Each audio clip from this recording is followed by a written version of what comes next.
In a peaceful little village, there lived a kind-hearted girl named Princess Bloom. Every morning, she watered her plants while humming a cheerful tune.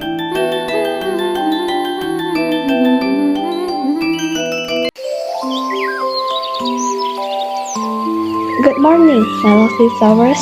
You look even more beautiful today. Suddenly, the sound of flapping wings and panicked chirping came from the trees. Help, I'm stuck. Princess Bloom quickly ran toward the sound. There's a magical bird with golden feathers was trapped among the trees. Don't move, little one. I'll help you.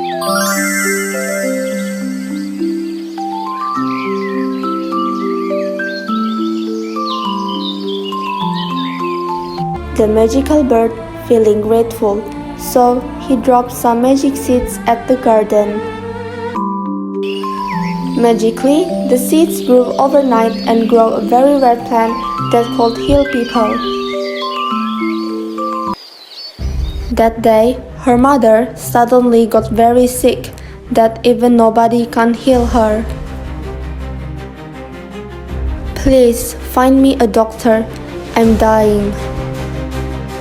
The princess was stunned, and she quickly took the golden flower for her mother. The mother got healed, and the villagers called the golden flower. The bird happily giving the village golden seeds thanks to the Princess Bloom who saved his life.